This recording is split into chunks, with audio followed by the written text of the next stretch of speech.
So I'm sitting with Simon here in Kent in England. Simon is one of the best growers around, and he'll tell all about himself. Lovely day today, and yesterday in India, because we had all the farmer protests, I was telling Simon about that, and I thought it's a good point to get some advice and learn from Simon's experience, so our next generation of farmers can learn something out of this experience, a short one. So Simon, I've got top 10 questions. So the first one goes here. How long have you and your family been farming? Oh, I'm a third generation. Okay. At Monk's Farm here. No fourth generation I'm coming on though. We've got 100 acres or 39 hectares. Okay. And it's all apples. All apples, yeah. What all varieties do you grow, Simon? So the main variety, 30% would be Gala.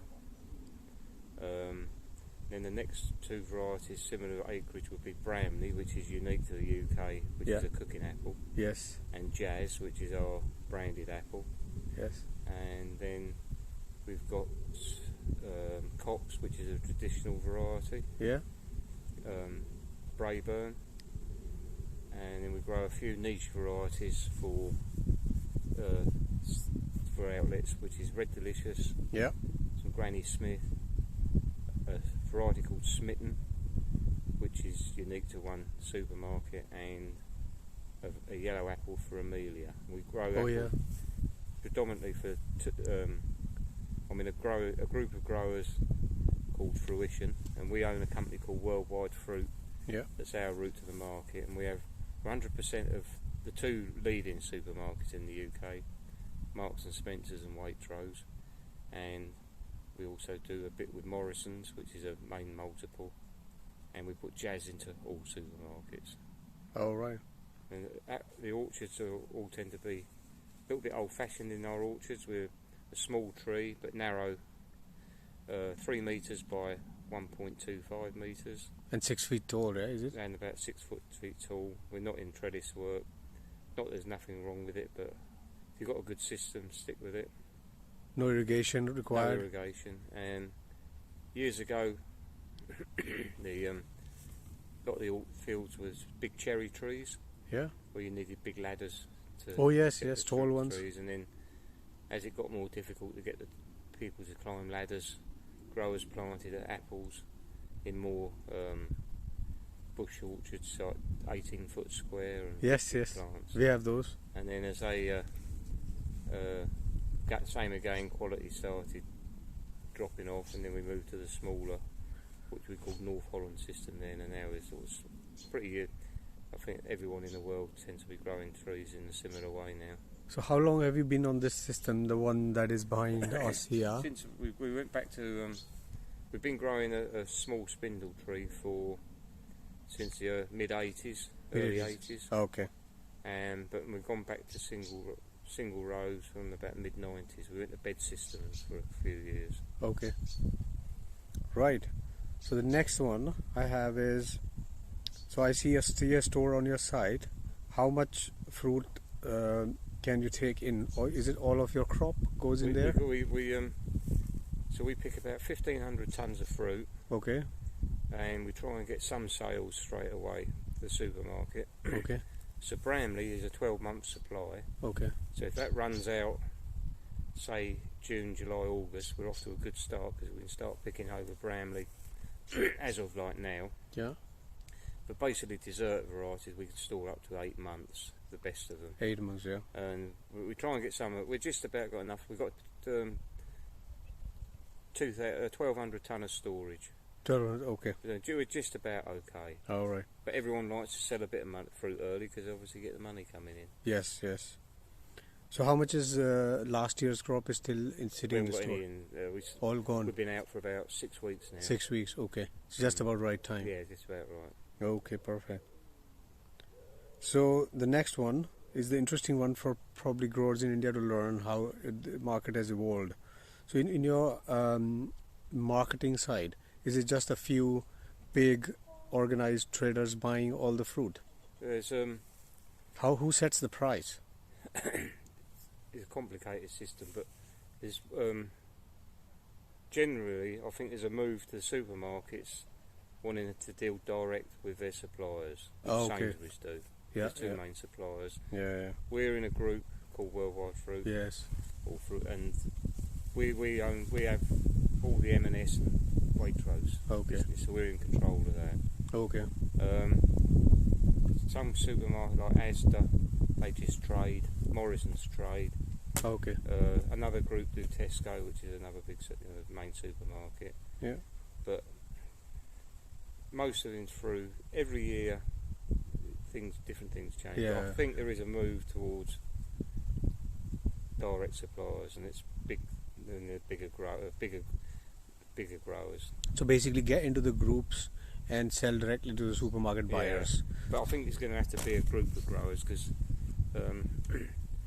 there is a few very big growers here, but I think the better growers that are surviving, the very small growers are gone. What is very small?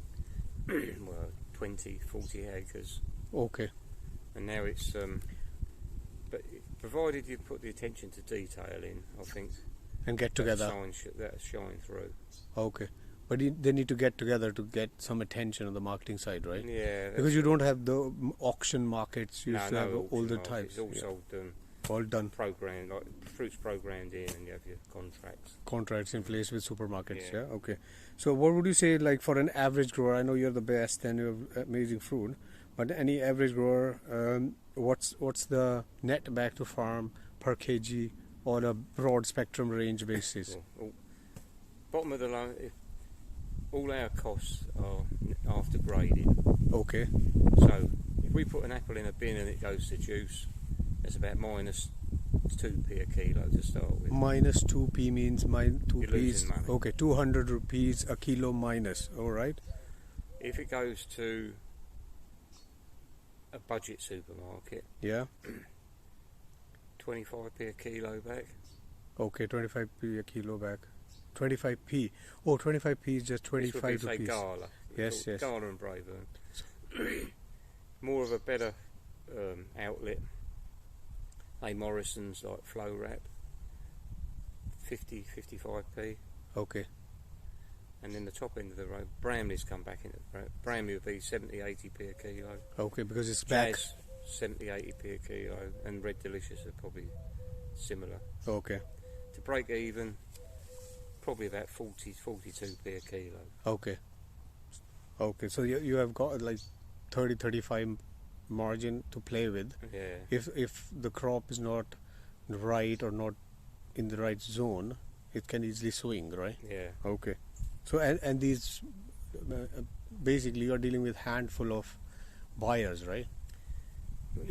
Well, can they actually collude and compress prices, because at the price at which I buy in the supermarket, well, that's generally it's much more illegal over here, really. But yeah, they you have a relationship with it. It is a supply and demand related, but yeah. But their markup is quite big in that if you just drop. Because you are keeping all the storage costs with you, they are just picking up just in time. I think less. 29% of the value of the fruit comes back to the farm gate. Yeah, 29. Yeah, that's quite low. 29%. 29%, guys. Did you hear? 29% of the fruit value comes to the farm. All right, that's quite interesting economics.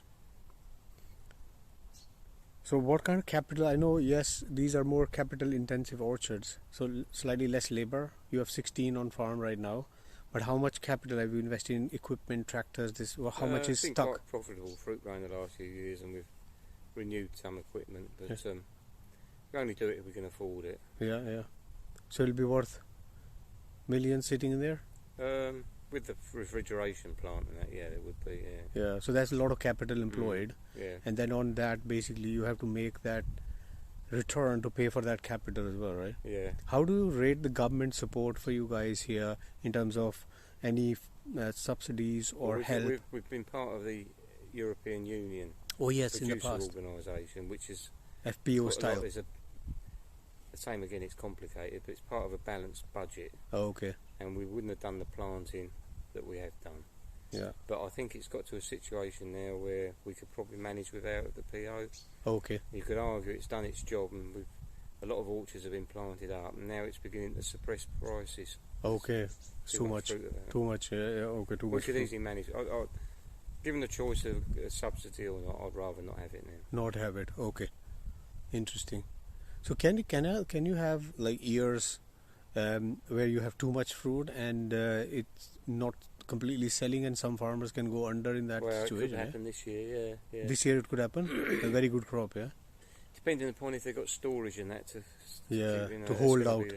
Some growers haven't got storage; they might not even pick it because labour's going to be expensive and hard to get hold of. So they won't pick it; just leave it in the farm. Possibly could. Yeah. Okay, that's hard work. Right, last one for you. All the growers, I'm sure, who will watch this in India are very young, first or sometimes second generation farmers. What is your advice for them? Because I see all this whole move into more organized farming, and you've got a couple of farms here which are like 4,000 or 5,000 acres.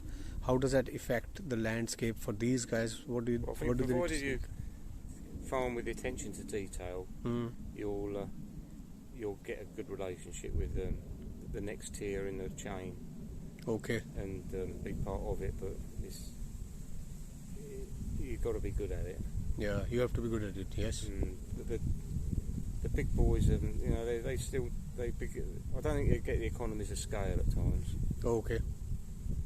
But they have the pack houses. Yeah.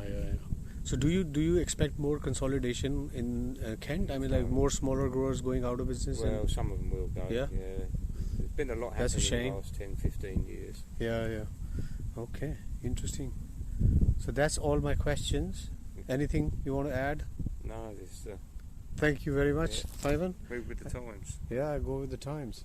And that's the side of the orchard right in front of us. We are sitting under a tree. What's this tree? Willow tree. Willow tree. Very beautiful willow tree. Thank you, Simon.